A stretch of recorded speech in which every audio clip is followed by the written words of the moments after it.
Hey, this is Mike, and today I'd like to talk about Avino Silver and Gold Mines Limited. This stock trades on the NYC under symbol ASM. This stock was down over 24%, down to $1.40. However, the stock did move up over 4%, up to $1.46. So why am I talking about a stock that has fallen so far so fast? Well, basically, Avino Mines actually had an impressive spike, moving from 121 up to 273, and this was caused by the silver squeeze. Of course, the stock moved back down and then moved back down to 140. So it's actually at a higher level than it was before the whole silver squeeze situation. That's a really good sign, and the fact that it moved up after hours is also a really nice sign. Now, I want to talk about these silver stocks because I know the silver squeeze is essentially going to be over. There's probably not going to be a lot of Reddit buyers or Wall Street bets buyers going into silver. However, I do think there is some potential for silver to have some really nice outsized gains here.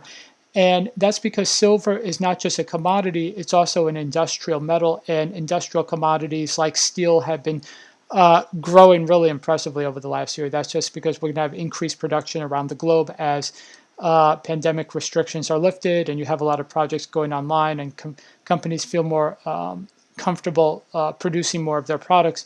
Definitely think that'll give some momentum to Avino Silver and Gold Mines Limited. Um, because this is a smaller miner, it tends to be like a leverage play with silver. So if like silver moves up 1%, you can see like a 3, 4, 5% move in Avino Silver. So there's a lot of volatility here. So if you do get into these small miners, you have to deal with 10% swings as being normal. So I would not recommend that you put more than maybe 1 or 2% of your portfolio in one of these stocks. Now, the one thing about these small silver miner stocks, you have to make sure they're legitimate companies, so you have to do their due diligence. The good thing about Avino Gold Silver Mines, they have their corporate office in Vancouver and they have their mine in Mexico, which is 99.28% owned.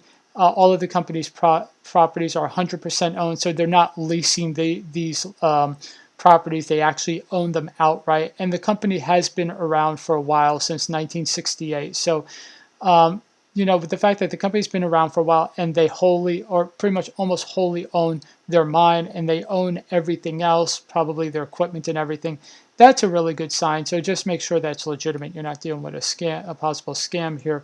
So what I would do, if you want to invest in silver, if you're kind of conservative, you should just buy the silver through the ETF Trust SLV. If you want to take a little more of a risk, then you want to get into First Majestic, which is the symbol AG. This is one of the largest silver miners. But if you really want to take a nice big risk here for big risk, big return, then you want to take a look at one of these really small miners like Avino Silver and Gold Mines, who trades on the NYC under symbol ASM. So definitely check it out. But like I said, you just got to deal with the volatility. But if silver does perform really well, you'll be handsomely rewarded. So go ahead, check out Avino Silver and Gold Mines Limited, trades on the NYC under symbol ASM. Okay, so I hope you enjoyed this video. If you did, please be sure to leave a like and go ahead and subscribe and turn on notifications. I do multiple daily updates on stocks, options, and stock trading strategies. Thanks a lot.